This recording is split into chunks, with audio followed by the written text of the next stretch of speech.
my back will hurt the next Yeah, day. because after I of shoot for Andre's, a while. because of Andre's money you're putting in your Yeah, I back know, it's pocket. tough. My Gets- pockets get so gets- full. It's Oh, can you pay me next time in hundreds? All right, so I know Andre's coming up. I'm not sure if anybody else will give him a minute or two to get up here. You need to sit down? I mean, Yeah. well, Listen, I got up at 4 o'clock this morning, again, Really? and hit the gym again. Great workout. how far is the Feels- gym feels from your good. house? 10 minutes. Why 4? Why Just 4? Yeah, I'm just curious. Why so early? That's a great question. We'll actually get into what I do in the mornings when we talk about creating your morning routine. But I'll tell you, I get up at 4 because then it gives me, I go downstairs. It takes 15 minutes to brew coffee, right? So if I don't set it the night before, it's 15 minutes to brew the coffee. I get dressed. I leave for the gym, but it gives me time to get to the gym, do a workout anywhere from 30 minutes to an hour. I mean, it's about 45 minutes is what I try to hit it hard enough within 45 minutes. Gives me time to get home, shower, do my breathing ritual, my meditation, some journaling, and then get ready for work and Yeah, get my day If started. I did all that shit, my day'd be over. Dave says that is a very good point. I'm like, all right, I'm done. I wouldn't make it work. By the time I leave for work, I've gotten more accomplished than most people Right, throughout their day. yeah. Now I've got a whole day of work to spend actually being focused, and it's funny.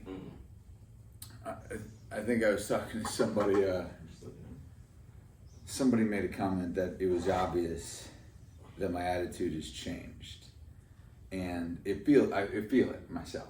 Right, I know that the reason that I'm here is inside me now. You know, the reason I'm excited to be here is inside. And part of that is because of my morning routine, right? I get to show up, like what we're talking about is raising the standard, 365, all that good stuff. I get to show up at my best, no matter where I am. Having a great day. When it's the end of the day and it's time to go home, I'm ready to go home, but I'm not rushing out the door. You know, if I'm needed here to help a customer, to help you guys finalize a sale, you know, it's a renewed vigor is the way that I think about it, right? But we'll get started. We'll get you guys back downstairs. This one should only take, knock on wood, someone keep me on the clock, 10 to 15 minutes max, right? Because this one, there is going to be a little bit of an assignment for you to kind of help you pinpoint where your deficiencies are or where you can step up in the process. So this should all look familiar, right? This is the circle, but in just a list, right? Remember, we started with your physical body. If you've done the wheel of life, physical body is the one dimension, emotions and meanings, and then relationships, time, your mission or your work or job, your finances, and then your celebration and contribution in life, right? And we said that your success map, this is what, remember Dean Graziosi shared with us not this past weekend. Yesterday I was out on the boat, but the weekend before. Step 1 in the success map is where are you now? Step 2 is where would you like to go? Or where are you going? Where do you want to be, right? Step 3 is connecting the why, the emotions to it, the heart to it. And then step 4 is what we're going to talk about today is the how, and we rearrange those letters to who because there's somebody who's done it. If you're trying to accomplish anything in the world, there's already somebody who's accomplished it. And now all you have to do is model their behavior. So, what's the how for us? Now, let's talk about work for a moment, right? Obviously, in each of these dimensions, there's different hows. Right, and that's for you to figure out. And there's also different who's, right? But talking about this job real quick, what are some of the hows of what we have to do to get from where we are to where we want to be? Preparation. Preparation. Tell me about that. I mean, you have a goal, so you're trying to figure out how you're going to get there. What are you going to need to do to accomplish that goal or to get you the next step? Preparing for that with, whether it's, learning, it's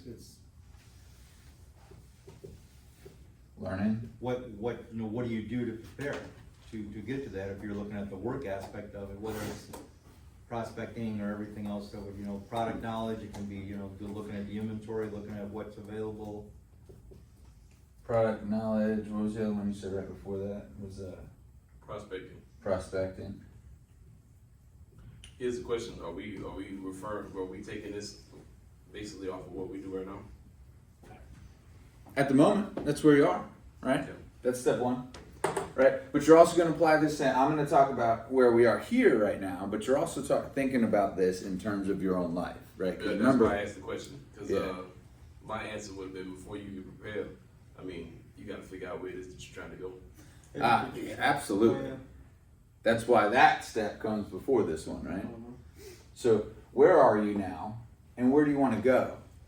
So if there's a big gap, which hopefully your dreams are big enough to scare you, and there's a big gap between where you are and where you want to be, unless you've been working your butt off to get to where you want to be already. But once you've identified where it is that you want to be, now you got to figure out, what does it take to get there? So, let me ask this.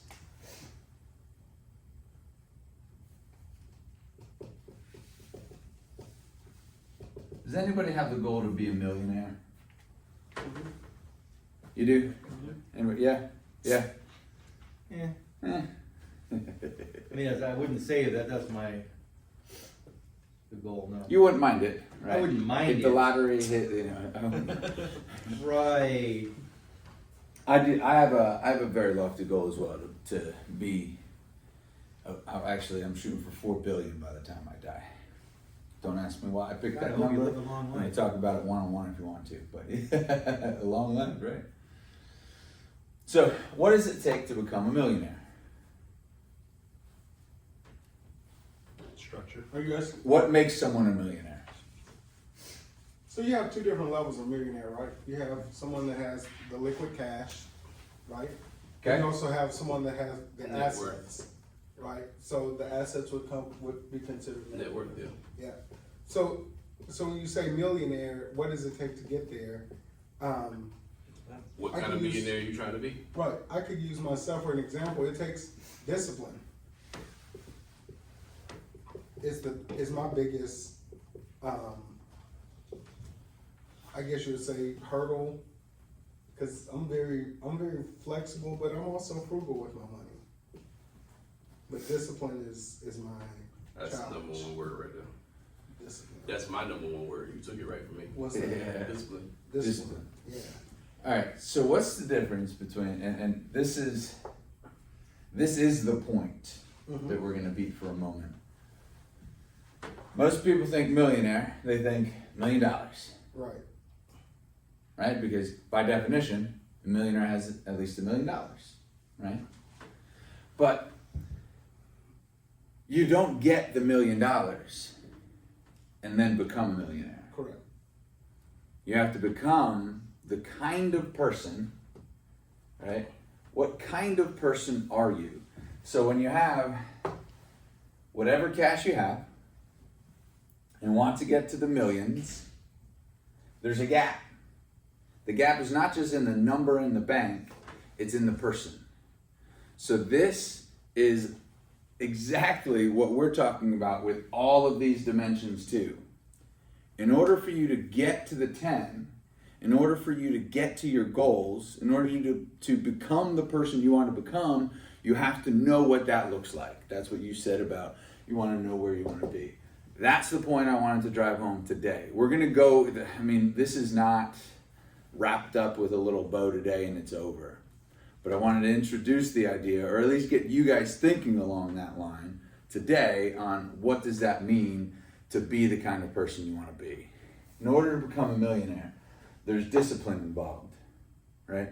Now, what does discipline mean to you? Because in order to get to any goal, it's going to take discipline, right? What does discipline mean? Discipline encompasses a lot of different things, such as structure. Structure. So you did say that word too. So you both have a good word, structure. What else? Sacrifice. Sacrifice. Dedication. dedication. And we The- put vision, right? You got to Right. know. So under discipline for me, it's more, more of like a self-worth, right? Like, are you willing to sacrifice this now to have this later? So there's Mindset. Right, so it's more of a mindset base. the question is, what do you really want? Right? Because depending on what you really want, you'll make different decisions.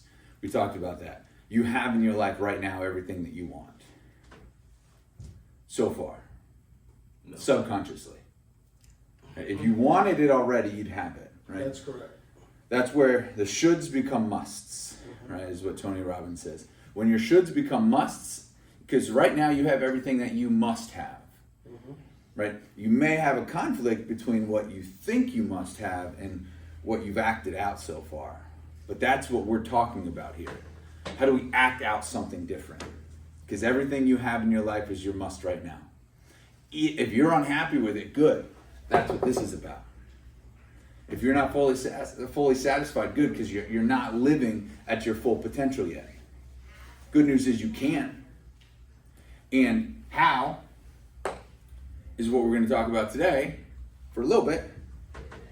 And then we're going to think about it. And there's going to be a lot of process along how. But I can't get to all of this.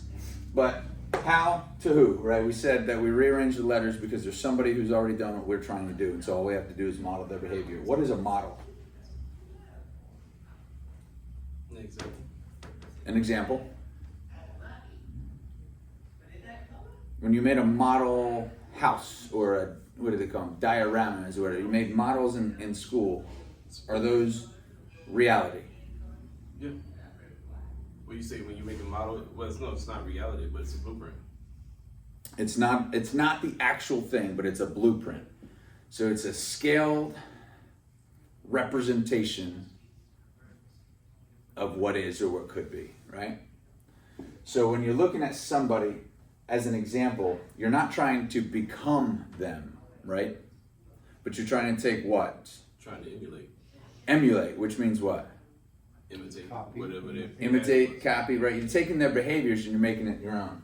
Because in order to become a millionaire, or whatever the goal is, right? This is just the metaphor.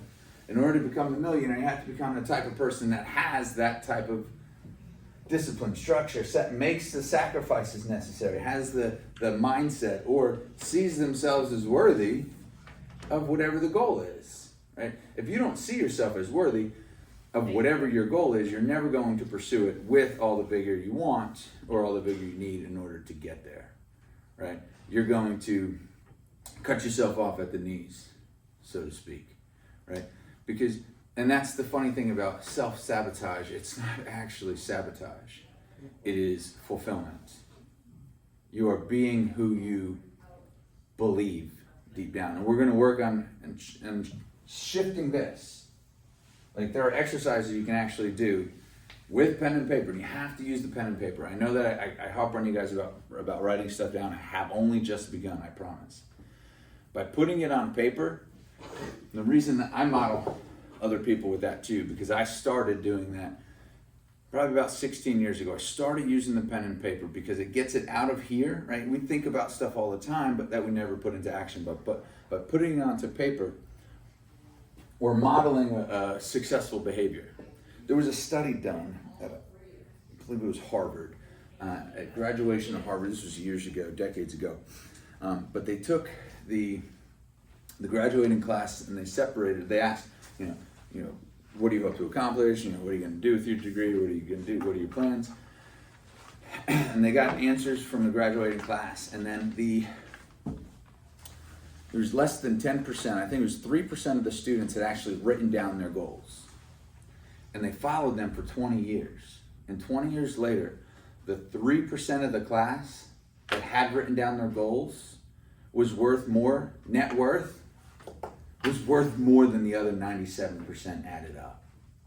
Right? The power of writing it down, of putting it on paper, of making it manifest, literally,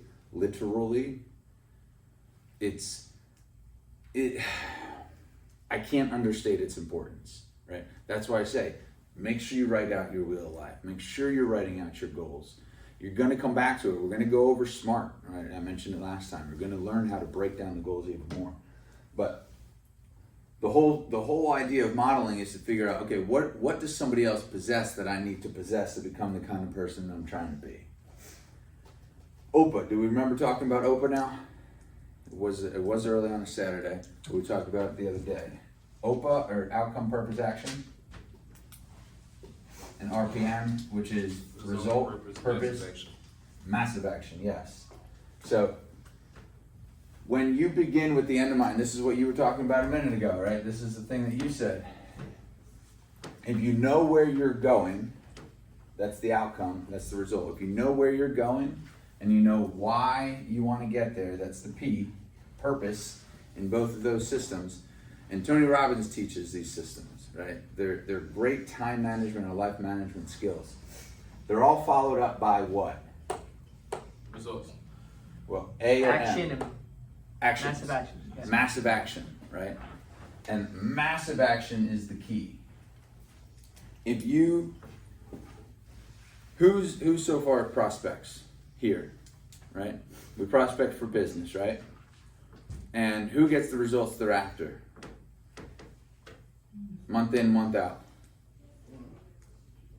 No, there's times where you don't. Quick question. If you took 10 times more action than you currently take, do you think your results would be better or worse? Better. So, you ever heard of Grant Cardone? Yeah. 10x. 10x. So Grant Cardone has an idea out there. And this one's dying on me. Grant Cardone has an idea out there called the 10x rule, which is if you think it's going to take 10 phone calls to hit your goal, you should do 100, right? And if you think about it, that's just brilliant. It's as simple as possible, but it's brilliant. Do 10 times more than you think is necessary. I know while I was over in Arizona at the seminar, there's another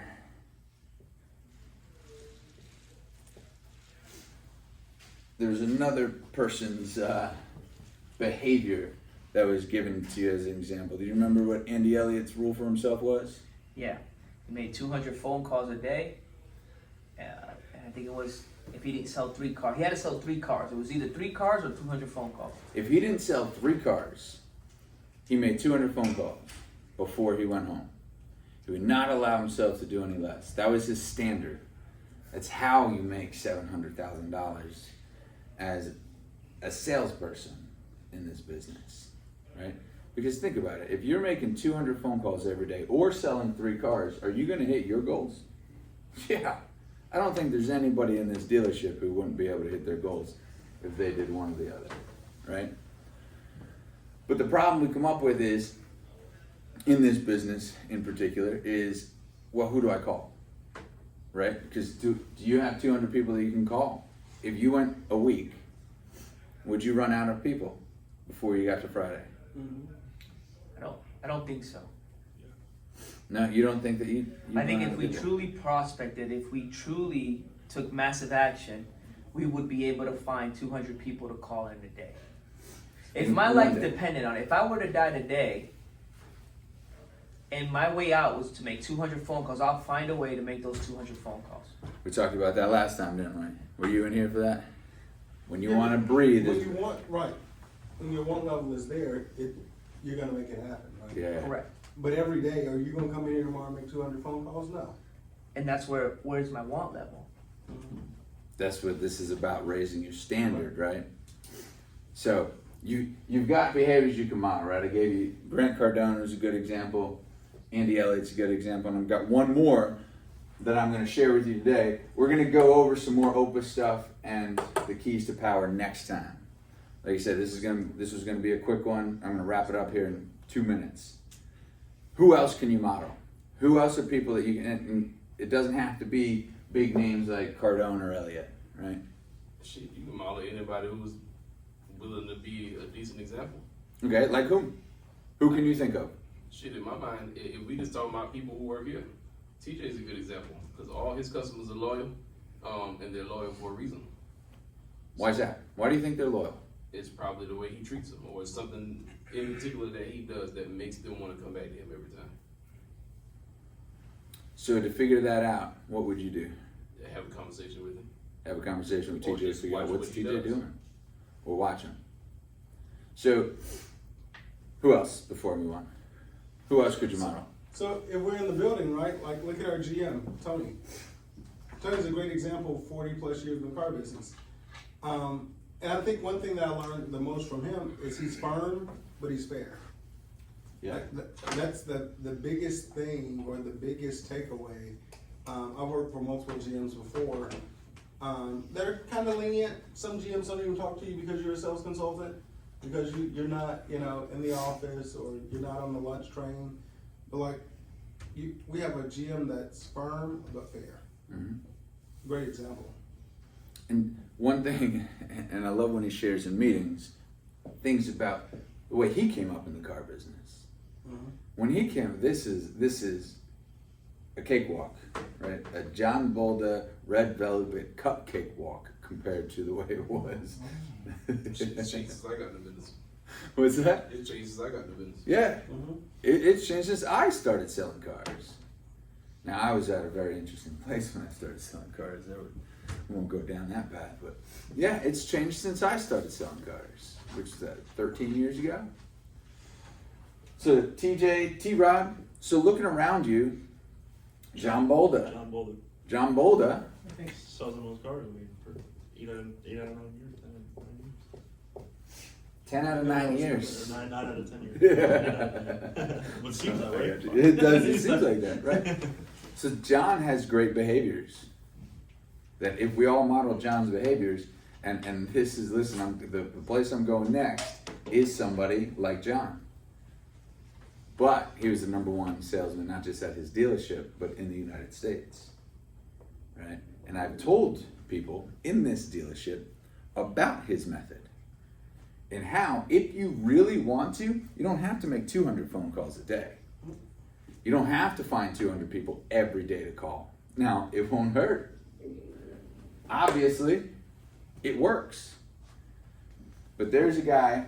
Okay, so we're looking within the dealership itself. Before I move on to that, within the dealership itself, you have examples of people who you can model, you can follow. What other kind of models are out there?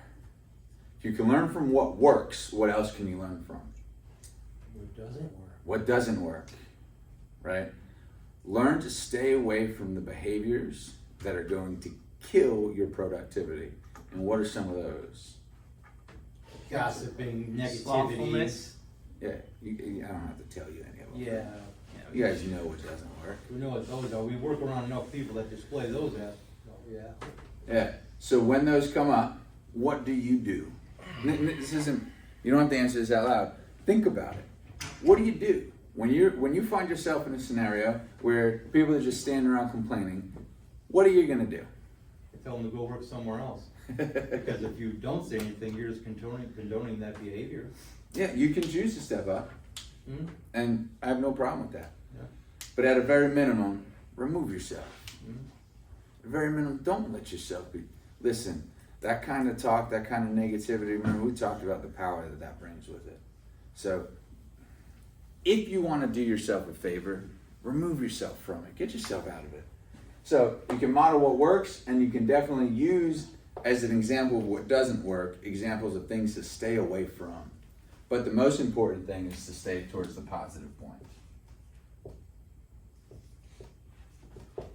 What that means is,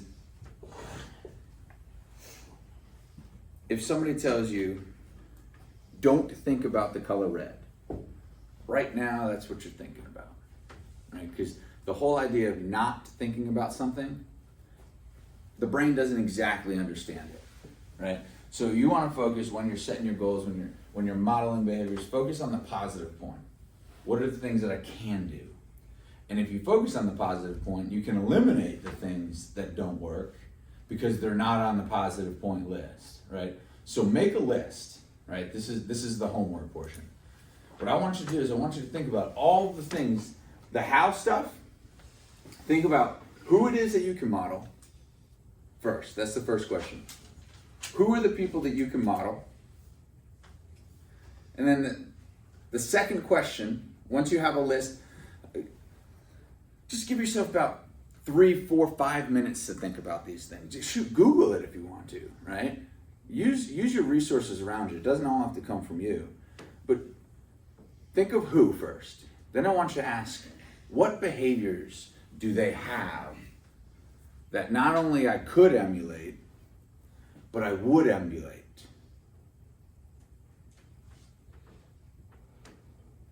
Set yourself up. What you're going to do is you're going to set yourself up with a game plan, because we're going to get to OPA and RPM, which is creating the difference between a to-do list and an RPM list.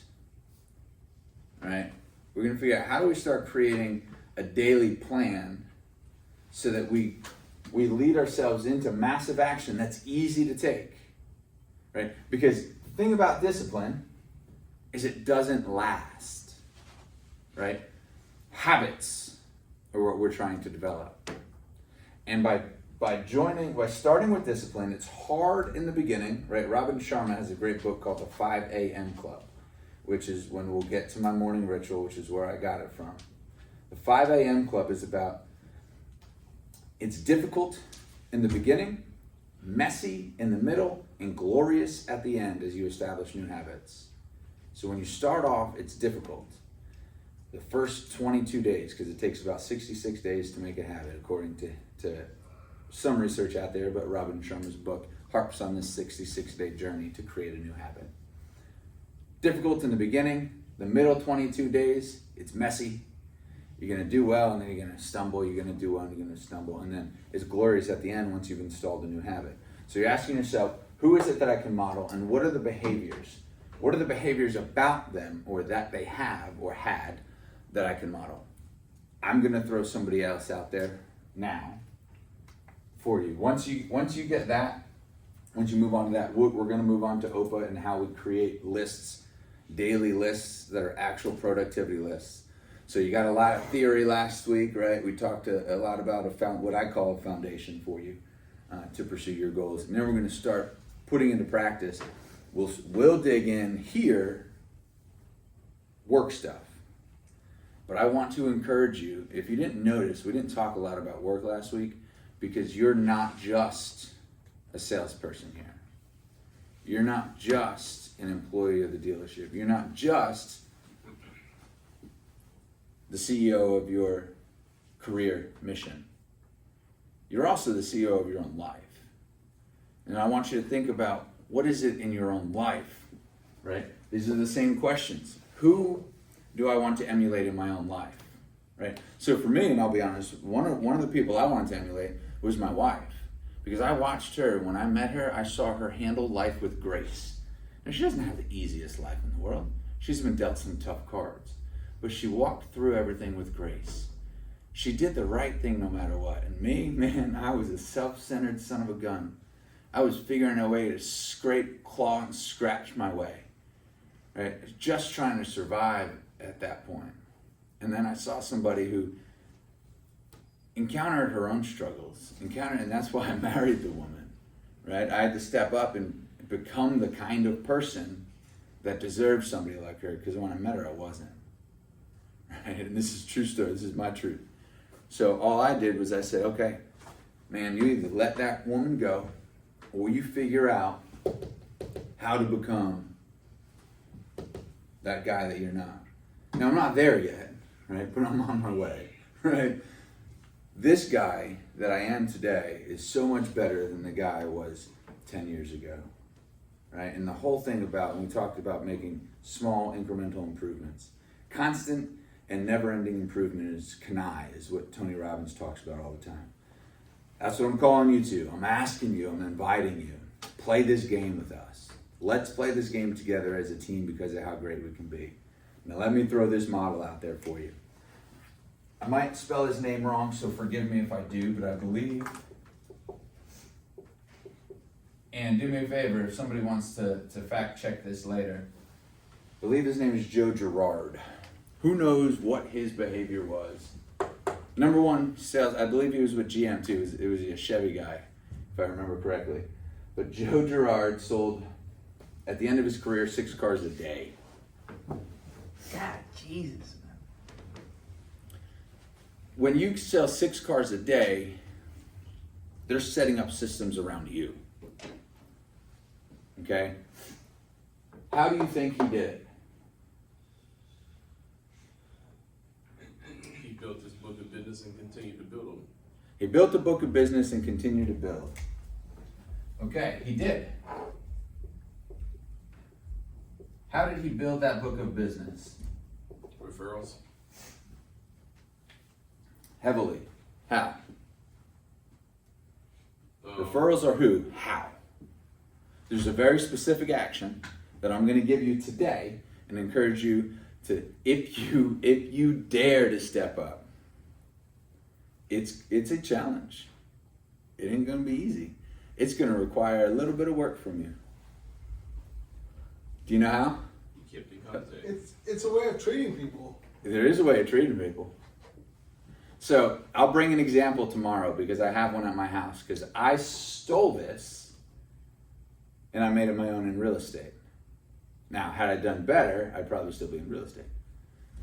But I stole it late in my career in real estate, and then this opportunity came present itself, and here I am, right? There, Doesn't he take the same picture with all of his customers? Is that what it is? he probably did take a picture, right? So that's one of the details. I guarantee he probably did. But may I have just a sheet of paper? Yeah.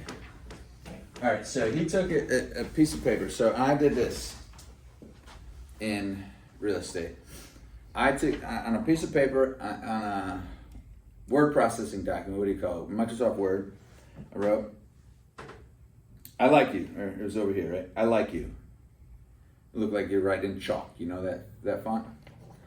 I did one here, so that when I printed it out, I could just cut it in half and add 2. I used cardstock. On the inside, when I turned it around, on the inside here, I had my contact information, here and here. You see the format? I'm telling you, I'm giving you the design. You printed it out, front and back, so that when I cut it in half, it said, "I like you." Had my contact information right here. January, here. In January, I would send out that letter. Because who doesn't like receiving a handwritten letter? In January, you send out a letter to everybody he ever sold, right? No. So you started selling, and you sold your first car. Second, let's say you did 5 cars your first month. Your second month, you'd send 5 letters. Every person he sold the vehicle to, every month received a letter from him. Now it's this simple. "Hey Paul, it's January, Happy New Year. You crossed my mind today. Thought I'd drop you a note. If you need anything, you know how to find me. Drop it in the mail." That's fine. February. "Hey Paul, happy Valentine's Day. It's February, thought about you. Just want to drop you a note. If you need anything, or anybody you love needs anything, send them my way. Thanks." March. The Ides of March, or St. Patty's Day. "Happy St. Patty's Day. It's March. Thought about you. Figured I'd drop you a line. If you ever need anything, or anybody you love, send them my way. Thanks." Every month. April Fool. Happy April Fools. This is no joke. Thought about you. You or anybody you love needs anything, right? So that's his process. Every month. You send out 1 card to each person every month. Now that's a lot of postage, right? But if you're selling 6 cars a month, is it worth it? Very much. Here's what happens. So there's also a car salesman who, he's in Oklahoma, who he does a 90-day follow-up program, and then he gets referrals that he doesn't even know are coming. His people are so trained because he does a taillight video, he does a 5-day call. Within the first 90 days of leaving him, he's touched you at least a dozen times. Whether it be a text message, a video message, or a phone call. And all he's asking is what he can do for you. Hey, I know that Expedition Max that you just purchased has a lot of technology. I want to make sure you know how to use X, Y, or Z function. Any questions about it so far? No, man, I'm good. Thanks for checking in. Right? Phone call is that, hey, just wanted to make sure your Expedition Max are treating you well. Have you run into any questions, any issues? Because I know a lot of people ask me about this. No, I'm actually good. If there is a question that comes up, you're of service. He wasn't asking for referrals the whole time. He's offering service. Gary Vaynerchuk calls that jab, jab, jab, right hook. Give, ask. Right? We're so used to ask. It's give, ask. Give value, present value. Give, ask. So by giving value and reminding people that I like you, Joe Girard was top of mind. So if somebody said, if you got a letter from me every day after you bought a car from me, every month, you got a letter from me every month, and somebody says, man, I'm thinking about buying a car. Who are you going to think of? Not the guy who's not saying. That's it. You're in flow, that's called, right? So if you want to up your follow-up game, because the fortune is in the follow-up. If you want to up your follow-up game, model him. Right? Or make it your own. Use that model, but figure out how do I use today's technology to make it work. Now, the nice thing about a handwritten card is who sends them anymore? Nobody. So it stands out. Now, you don't have to do what he did. You don't have to do what he did. You don't have to do what he did. Now, what they did was effective. How do you develop a plan that not only you could do, but you would do? That'll make an impact. Right? And so everything we talked about today also applies to every other dimension for you. So start with the homework regarding your job. Right? Think about who can I model and what are the behaviors. Once you get those things down, again, 5 minutes, right? That whole thing should take you 5 minutes, maybe 10. To write down specific behaviors, right? Then I want you to write down what effect that would have on your life if you actually implemented, actually executed. What is the effect? Emotionally, what does that do for you having obtained your goals, reaching your targets every month? How does that change your life? And get excited about it. Get out of the analysis portion, get into the action portion. Listen, I was going to start this today.